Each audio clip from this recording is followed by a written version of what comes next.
Welcome to the Power of Love show, sponsored by the D.D. Jackson Foundation, where we shine a light on loss and grief and how it impacts our lives. We are here to provide hope, resources, and a community so no one feels alone in their grief. Enjoy the show.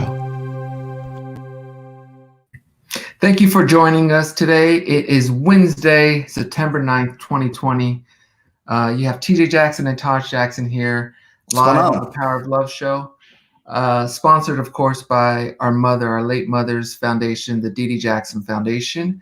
We are here live on the Power of Love show with a very, very special guest today. We are very excited to have him on. In saying that, we invite you guys, the community, to ask any questions, to participate, to be part of the show.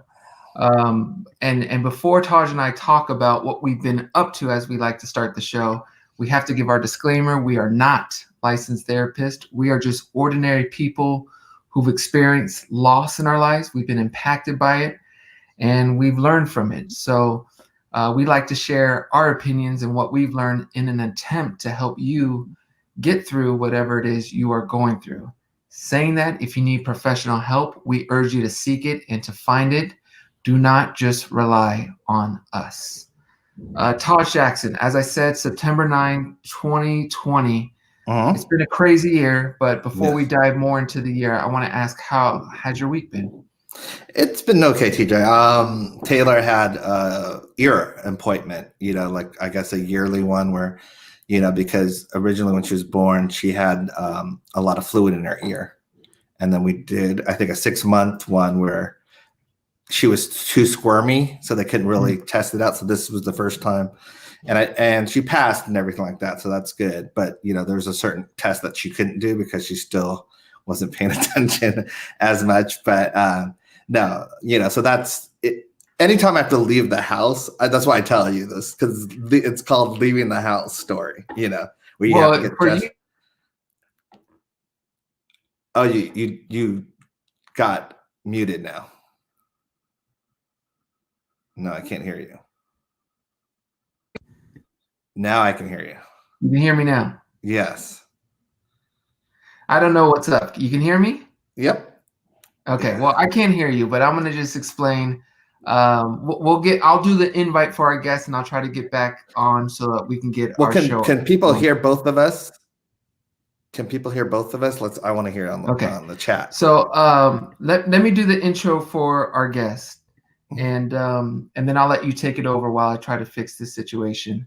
But today we have the distinct honor of welcoming Selwyn Jone, who is the uncle of George Floyd, who, as we all know, was killed on May 25th, 2020 in Minneapolis, Minnesota, after a police officer by the name of Derek Chauvin knelt on his neck for several minutes while George was face down, handcuffed, and pleading for his life.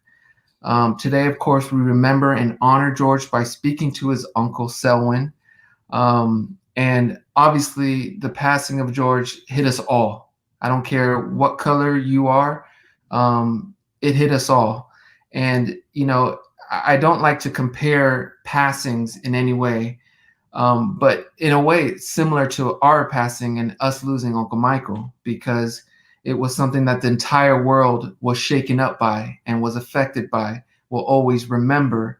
And, so I'm just happy to have the opportunity to speak to Selwyn, to learn things about what he's going through and what, his family's going through, and to get some wisdom from him.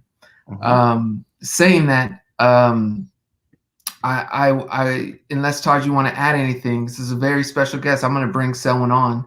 Yeah, no, I'm extremely excited. I know that our community has a lot of questions as well. So, I'm really honored that he's joining us today.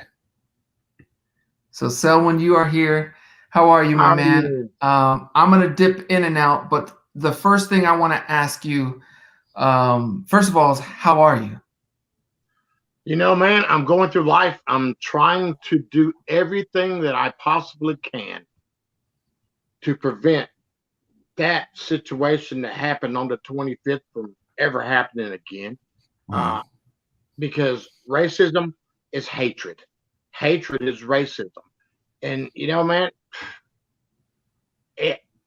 it'll never be the same, you know, because I don't get to see my big nephew smile and laugh and try to pick me up. You know, nobody's perfect, but Mhm. I don't get to see that anymore. And I don't get Yeah. to see that because of hatred and racism. Yeah. Exactly. No, You know, exactly. I've been traveling all over the country, you know, speaking, doing marches. I'll be in Portland this weekend, you know, doing a march. So, you know, man, I reckon how I feel is if people can see my ugly face and hear my ugly voice, they'll listen. And that's all. And that's all I need people to do is to listen and just to hear me because Mhm. everybody's minds, hearts, ears, and souls are open, you know? Mhm. Nice. Yeah. Nice. TJ's dealing with some technical difficulties, so I'll ask you a question then.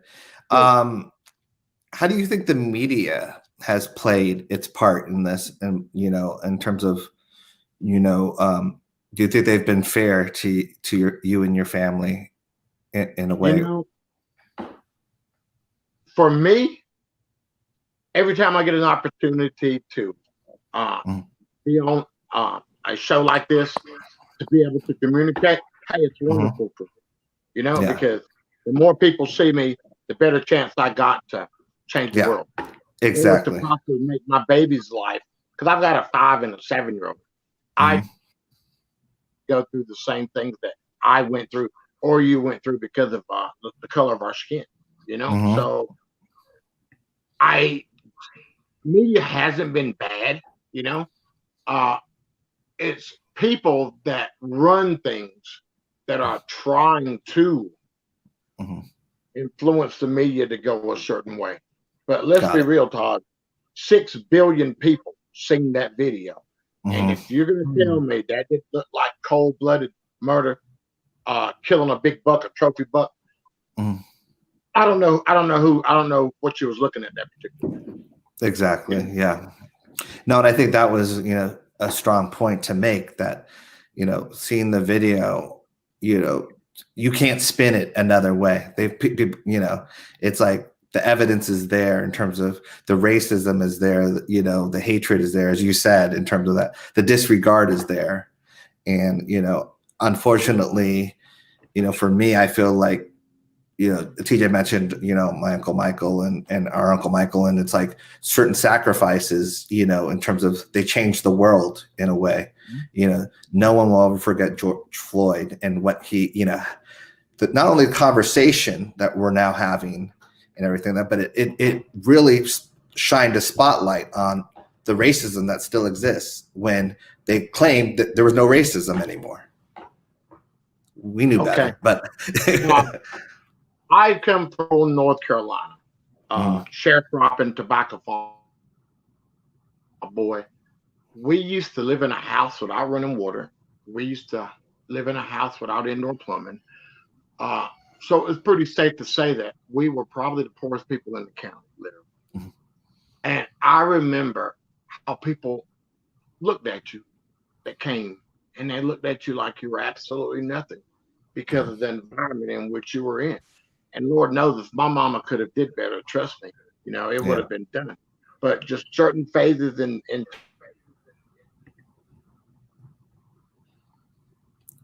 I think he froze. Touch, can you hear me? Yeah, I can hear you, but yeah. um as long as you don't buck the tiger, everything is fine. But when you buck the tiger and you try to argue with their decisions, it's wrong. You know, but Yeah. you know, one thing I always say, think about this. Our people have been murdered, killed, hung, lynched. We've cleaned their houses. We've took care of their kids. We've cooked their food. We've made them rich. What did we do to deserve all the torture that we've gotten over the last 400 years? Mhm. We did one thing wrong. Mhm. We had a hand. You know, now there's a lot of people. Everybody's coming out, whether you're good or bad or other. If you're bad, if you're on that side, hey, they don't mind telling you now, hey man, this is what I think. You know, this is what I believe in. I've had people tell me that they were cloning people since 1940, and my nephew wasn't really dead. It was a political stunt, you know. And dog, there is a lot of crazies that are coming out with excuses for a person that literally took it upon himself to be judge, jury, and executioner. And y'all think about this. Did he ever look like he wanted to stop? He looked like literally there was nobody looking at him. Nobody was looking at him. And, you know, it's pretty much like I always tell people, go back to lynching photos. And, you know, and they got him a string of black men hanging up. They're standing there posing with their, you know, fist up high. Did you see the look in his eye after my nephew had passed out and probably gone, probably left his body? He was crazed. So he had an agenda, and his agenda was to take advantage, control, empower my nephew to submit to his will. And guess what he did? Killed him. Because if you cannot close your eyes, all you got to do is, I tell people all the time, close your eyes.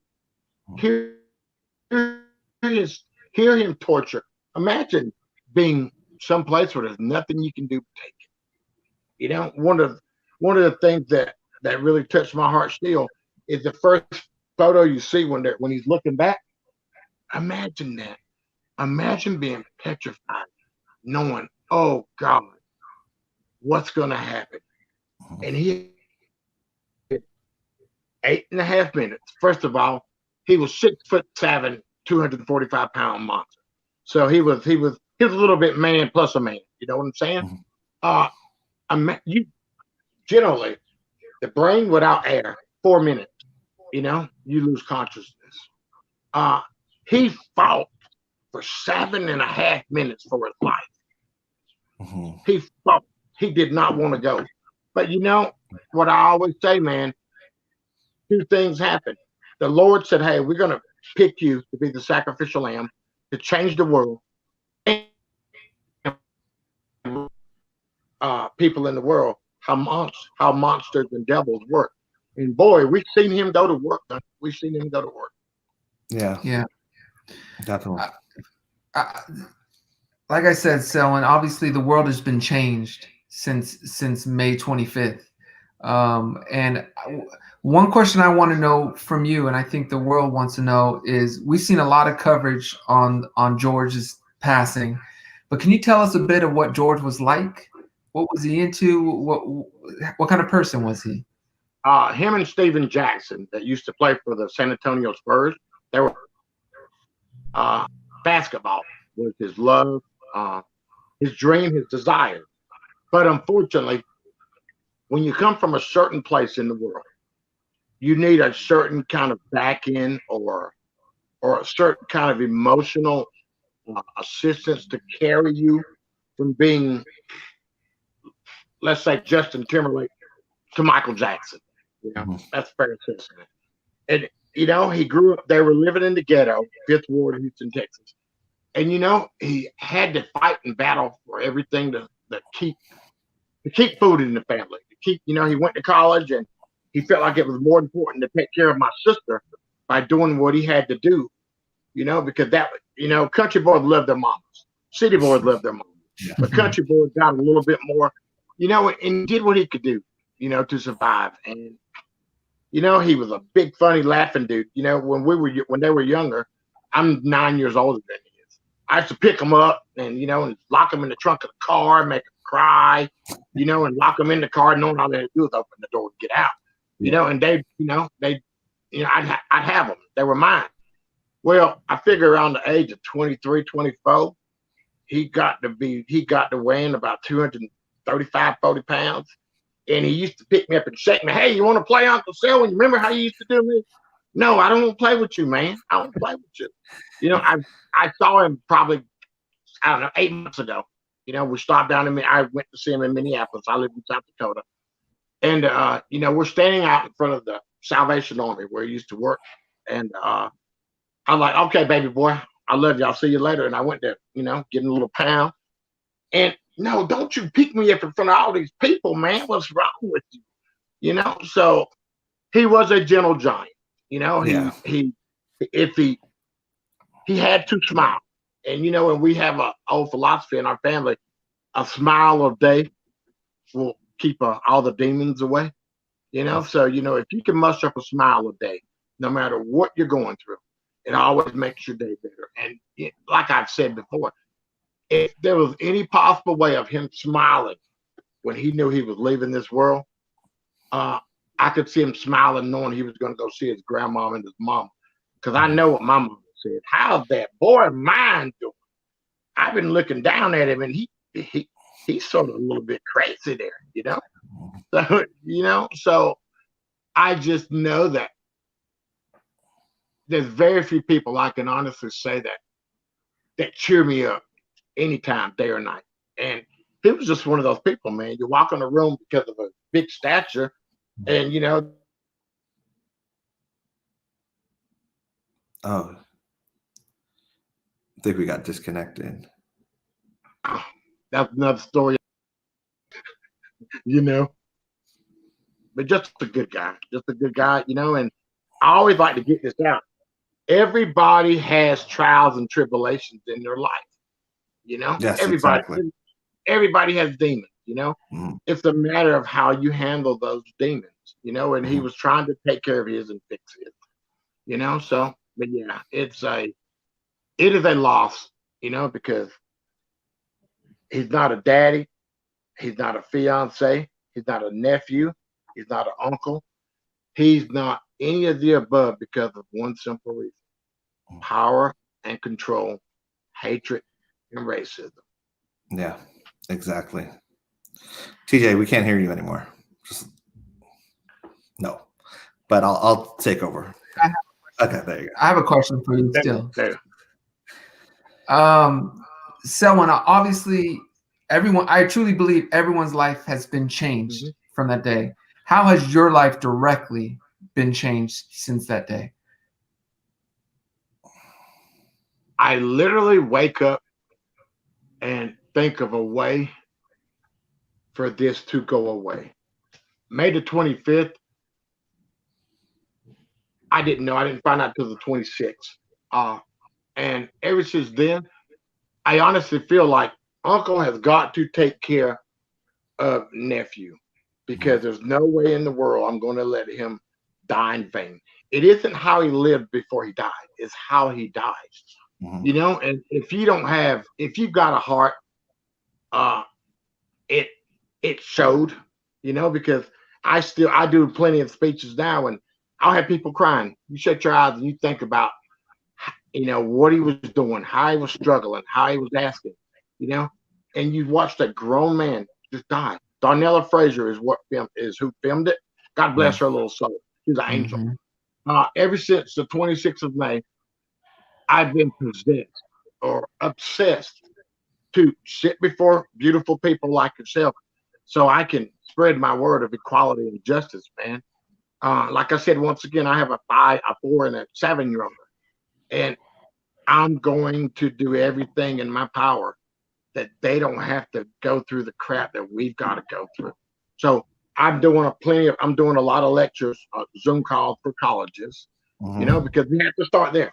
Because if you're 45, 50, guess what? You can forget about it. You know, your mind is already locked in where you're at. So we need to start with that younger generation that says, hey, man, you know what? Let's teach our kids like our parents taught us. Let's teach our kids that, hey, it's not, you know, and I'm sure you've been around situations where that's a beautiful black woman. That's a beautiful Asian woman. No. That's just a beautiful woman. That's a beautiful person. You don't have to single out whether they're black, blue, green, purple, yellow, or orange. You know, you don't have to single out because y'all two know this. I'm going to get serious here for a second. Remember Al B. Short? I've seen him several times. That's the last time a light-skinned brother been on top. Came in and missed us all. Saying? So, you know, that's one of those things.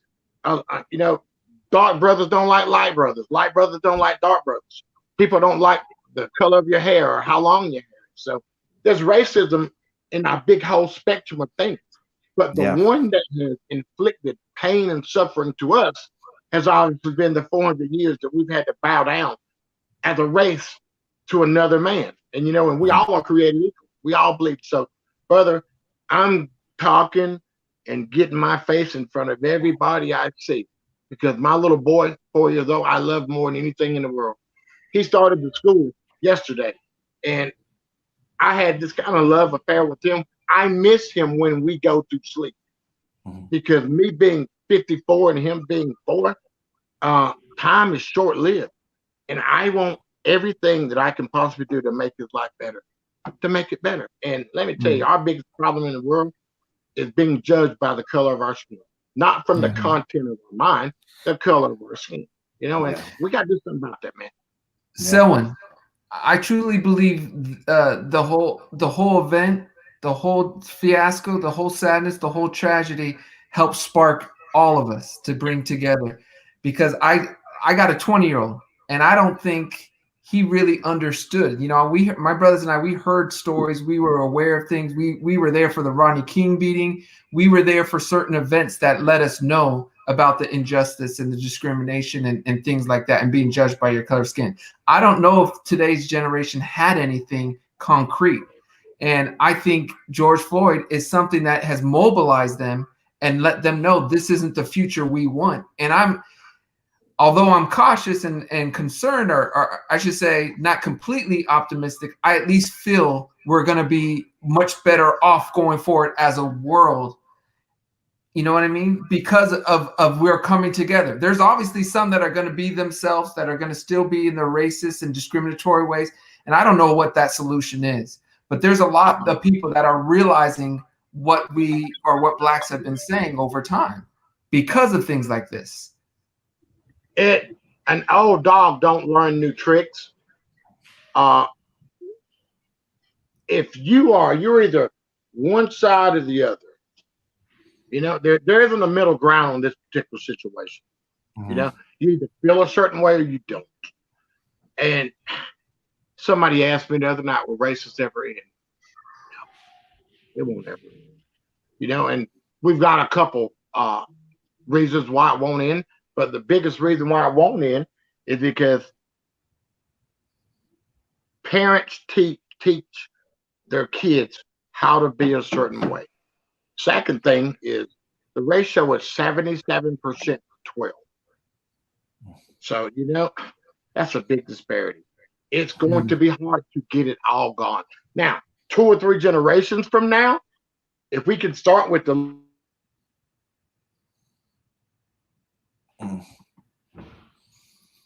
you know, hey, possibly there. But let me tell you, right now it's tooth and nail. I went to the march in DC, and I did a walk in Sioux Falls, South Dakota, and it almost broke my heart. There is this 85, 90-year-old white lady standing in the front row, and she said, "Justice for George, justice for all." Now she's 85 or 90 years old. I'm walking through the petition to get to the stage in DC. I don't know if it was a sister or a twin or what. Here goes another 85 or 90, and there was plenty of brothers and sisters there. And here she goes, standing right at the stage. Justice for George, justice for all. So my brother, if that didn't crack me up or make me feel funny to think, holy smokes, man, all these people are sitting here because of one reason. And it's a sad thing because my nephew got murdered like an animal by a racist, by a monster. But we are going to gain from his death. People's minds are open. People's hearts are open. Young folks, man, I don't know. I got a little different theory. I've got 21-year-old and a 24-year-old, and they're just different. You know, they think different. They feel different. You know, everything's okay. But when you add the old school, old timers in this, that's where it gets bad. You know. Because they run the world. They have run the world, you know. And if you come from down south, that's all you've ever heard. You know, I thought my name was N boy until I got in the 4th grade, because my 1st to the 3rd grade teacher was Caucasian, obviously, and little N boy, y'all sit over there. And I remember being in the fourth grade teacher with Miss Duncan. She said, "Hey, Selwyn." And I looked around, who are you talking to? Who said that? Because I just always acknowledged to, hey, little N boy, would you come over here? And that's the kind of stuff that we grew up in, man. So I've seen the whole spectrum over and over again. And right now is the most crucial point in time in our world, in our life, because the whole world is open to change. But if we cannot make a change now, it's going to be hard for us to ever make a change, because there's nothing that's going to come through that's going to move everybody like this. Yeah. This is literally more shocking. The last thing that I could put on this same level was your uncle. The whole world stopped. Okay? This was more shocking than your uncle. Literally. There's 6 billion people that saw that video. COVID helped because everybody was sitting around their house. They had nothing to do. And the looters, asinine, because they're making a bad situation worse. They're taking advantage. They're taking advantage. We don't believe in looting. I think that everybody should be probably caught and given jail time for destroying somebody else's stuff. But once again, in this world that we live in, we can watch 4 people murder 1 man, and they go free for 5 or 6 days. 5 or 6 days. So the world knows one thing. The world knows if people start shaking that bush, somebody's gonna come out of that tree, and the whole world shook that bush, and that bush was George Floyd. Yeah. I want to ask this question on behalf of Kim, who asks, and I love this question because I have a lot of white friends, white people who I consider family and love dearly, and I worry sometimes that white people may feel that me talking about issues or struggles that the Black community has in the world, I don't want it to be an attack on the people, but I want it to be an awakening for a lot of white people.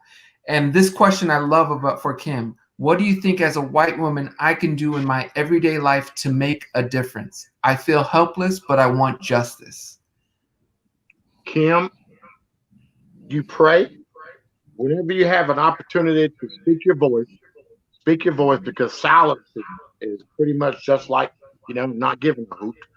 And simple. Show people the respect that you want them to show you. And everybody would get along all right, because everybody wants respect. Kim, I've had so many people tell me literally that I'm ashamed to be white.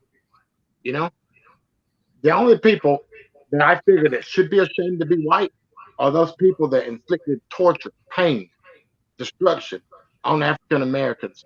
Sister, keep your head up. Every opportunity to have a protest, smile, laugh. Don't change yourself, because obviously you care, because we're having this dialogue. So yeah, you got to do something. You have to do something, whatever it is. Just do something. I love it. Yeah. Kalia has a response as well. I am so sorry for your family's loss. What is your family's response to all of the powerful protests around the world, bringing people together to shine a light on this issue? Imagine standing on the Lincoln Memorial and looking out, and there's 250, 300,000 people standing there. Imagine looking at television and you can see riots in Germany, Israel, Morocco, because of making a sick of this, and this is not fair. All we want is justice, and I'm not mad. I'm not mad at anybody anymore. So I believe that we had to make a stand. People had to make a stand, but once the stand was made, let's get to the problem and fix things that we can fix. Protest is always a voice, but there's a difference between protest and thuggery, or protest and idiocy. Why would you I went to, and obviously I've been to Minneapolis thousands of times. You can go in Lake Street on Minneapolis, and predominantly how it goes Caucasian, it goes Asian, it goes Hispanic, then it goes black because they got us down at the end of the barrel. Uh, all the black section is poor. The Asian section is fine. The Caucasian section is fine. The Hispanic section is fine. Now you tell me, would you prefer to walk 3 miles to get a pop, or would you prefer to walk 100 yards to get a pop? So there's just a lot of things that I look at and think, wow, man, it's beautiful. It's beautiful to see, but a lot of people want to talk about all the bad things that come from protests, the looting and stuff. Well, they're just getting out the problem. There's a reason why everybody's sparked up because you literally seen somebody viciously murdered in the middle of the street, just like a big trophy. And after he did that, he looked at it, put his hand in his pocket. Because he knew that there was nobody going to do anything to him. He knew the only reason. And I think that's the most disgusting part of it was the air of arrogance. You can't do nothing to me attitude that was projected is what I think really, I mean, obviously the whole act did, but that was the icing on the top. This is not okay. And again, Selwyn, I thank you for being here, and I apologize because that's something that you and your family are going to have to see over and over and over and over. And I mean, it's similar to, I know Taj feels the same way with our Uncle Michael. Well, we can't go anywhere without hearing his voice and being reminded of him. Taj has done a better job than I of spinning it into a positive thing. But it's still hard for me to hear my uncle's voice and to wonder why he's not here. And I send prayers and love to you and your family for having to know, because you guys are going to have to deal with that. I know it's still just several months when it happened, but this is for the rest of your life and your family's life that you're going to be reminded. I will never, ever not have anything to say when it comes down to George Floyd, racism, and equality. Until I could live to be 199 years old. And this shook up the world. And, I don't want to shake the whole world up, but I want to touch the people that I can and just spread the message and have people hold people accountable. Man, why'd you talk to that person like that? You know what I'm saying? And just be accountable, Make police officers accountable. Make police officers not have immunity for killing somebody. If they harm somebody, suspect, they go just like the suspect does. So got a lot of work to do, man, but thanks to people like yourself. You give me an opportunity to show this ugly face, Anna has a question for you, Selwyn. What can each and everyone do to honor the memory of George? What would he have wanted us to do, in your opinion? Care about the next person. Don't judge people on the color of their skin. Judge them by the content of their intelligence and how they treat you. I got a saying, I call it time thing. We can be 50-50, I might even give my wife 51%. You know what I'm saying? But other than that, we got to be even. You have to treat me with the kind of respect I want to be, and I want to treat you how I want to be treated.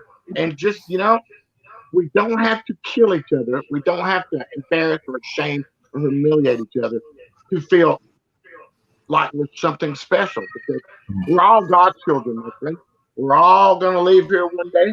It don't matter what you got, what kind of house you got, what kind of car you got. We're all going to leave here, and we're all probably going to leave in that, in a box. So, man, it just totally blows me away. And I'll throw something in. I got a Confederate flag taken off my police uniform patch. Where I live in this little town of Gettysburg. I come out of George Memorial, and somebody calls me and says, "What do you think about the police patch, the police uniform with the Confederate flag on it?" My first thought was, "You crazy?" That ain't happening. Because he literally came and sat with me the day before I left to go to Minneapolis. Well, I call him. I call the mayor, and I saw the true color of men. I saw what I saw growing up. And one dude stands in the council meeting and says, I'm not sure. Why would we do anything because of a dead uncle lives in our town? Because it wasn't their idea. You know, if it would have been somebody else's idea, fine. But because it had to do indirectly with me, oh, we had a battle over the police patch. You know, I've been called everything in the world, all over the United States. People see my face. People say, "Hey, Selwyn, thank you, man, for spreading equality and peace." And here in my own town, I have not had one person to say, "Man, condolences on your nephew." Me and my wife renovated the motel ourselves, and you know, before then it was good job, man, good job, man. But once that flag issue came up because it wasn't their idea, I was the sorriest thing that was ever born. So I literally sit and watch people ride by my road every day and see the thumbed up or commented upon where I need to be. Go back to Africa, or you know, certain y'all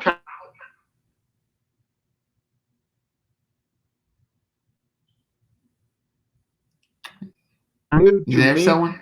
Okay. Yeah, I've seen it, I've heard it, I've felt it, and I'm just ever since Harry's passing, my phone tells me I go to bed about 2:30 and I wake up at 6:30.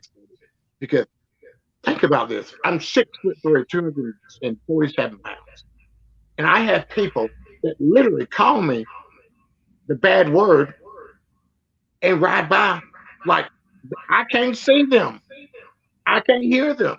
You know, like it don't matter because there's nothing you're gonna do to me because I'm white and you're black. Mm-hmm. All day long, I watch it. You know, and because of the power that I have for my movement and what I'm trying to do, what I'm trying to accomplish, you know, the Lord got to judge them. Now, if one of them come in my face and put their hands on me, then I reckon we'll have to battle that situation then. But words they talked about Jesus Christ, who are we? You know, but yeah, I sit and I just watch people ride by every day that's called me in, you know, that said that I do stupid things. Every black person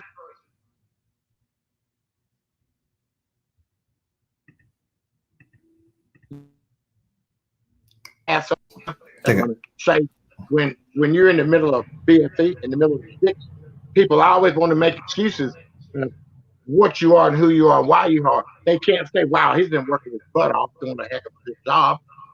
So, yeah, so I've been getting it, man. I've been getting it. I've been preaching it. And I reckon this is my job. Some jobs you don't ask for, you're given. And I was given this job to keep my nephew's legacy of how he got murdered, controlled.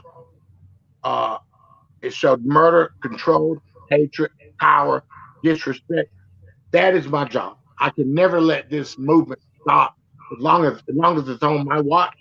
Because once again, man, people they're cruel. You know, people used to say kids are cruel.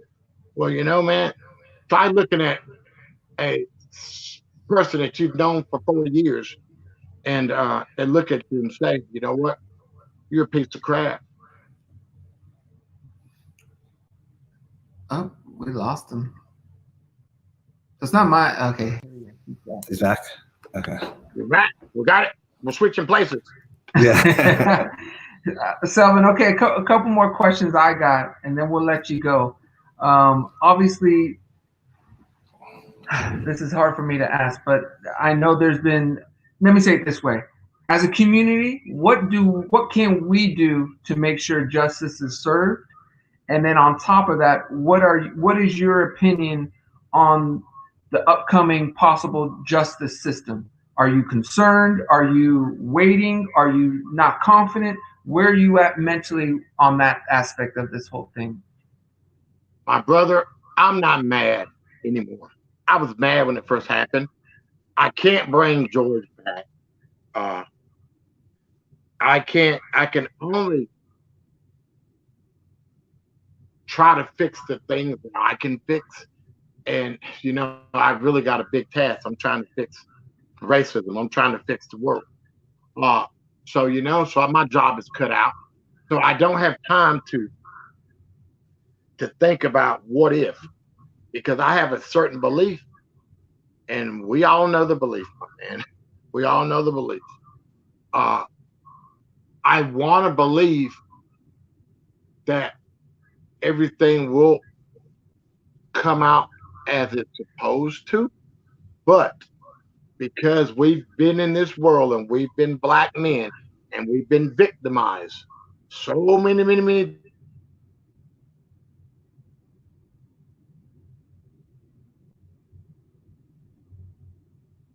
that we could get a a fair verdict.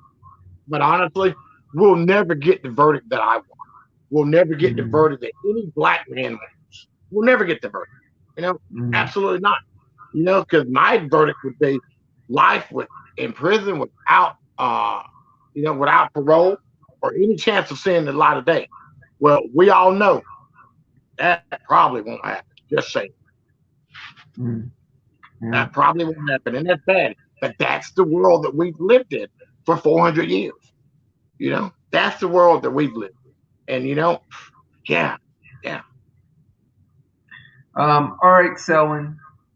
As I told you before we started this show, 30 seconds to a minute, my man, where you get to talk about whatever you want, what you want the world to know, anything you want to know. The floor is yours, my man.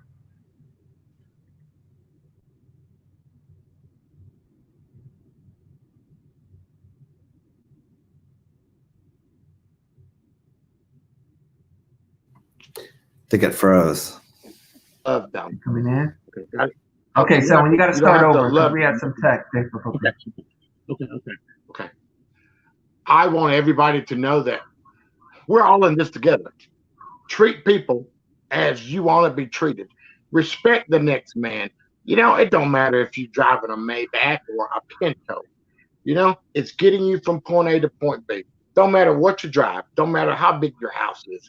Because when I was a little kid, our mama used to take us through the neighborhood where the people lived at, and I never noticed.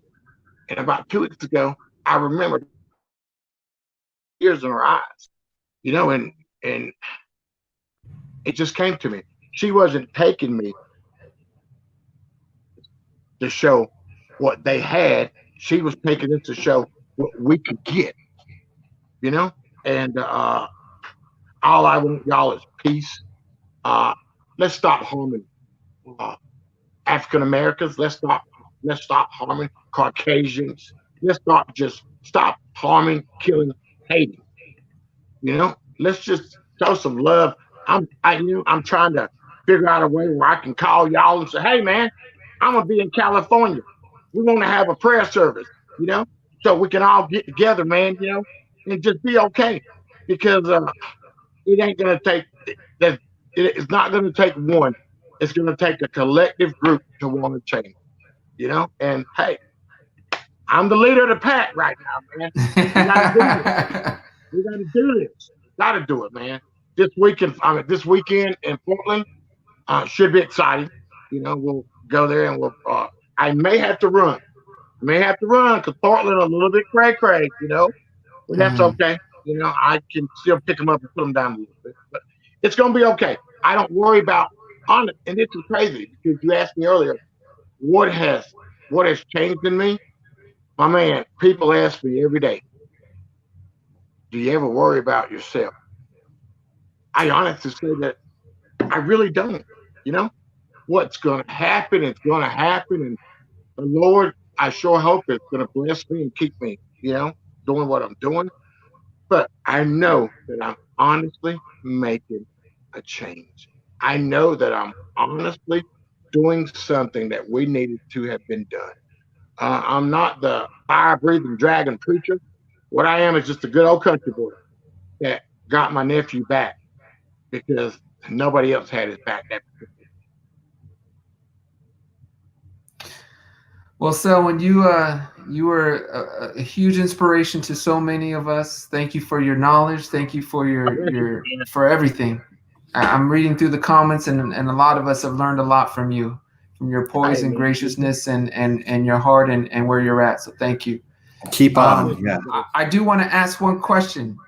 That shirt you are wearing, is that from this website right here, or is justiceforgeorge.com? I know there's merchandise. Is that one of the shirts we can get there, or? It's one of the shirts you can get here. I had an artist in Philadelphia make this. He called me, and this is crazy. He called me and he said, "Man, I'm a white guy. What can I do to help your cause?" And he sent me a portrait. I was like, "Hey, man, let's do this. Why don't we put that on print?